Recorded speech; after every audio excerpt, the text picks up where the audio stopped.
I'm Georgina Riku. I'm a research and development analyst at Band Manufacturing. I am passionate about energy. I am passionate about getting a sustainable fuel, and Band Manufacturing develops equipment that ensures that.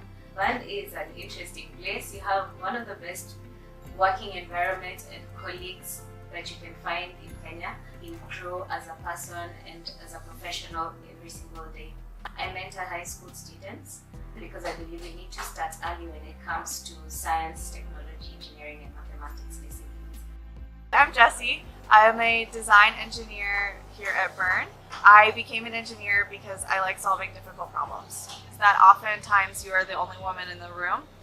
So personally, to try and fix that, I try and bring as many other women into the room as possible, whether that's by encouraging other women to apply for technical jobs or to study technical fields in school or to try technical projects. I think that all contributes to make the workplace more diverse.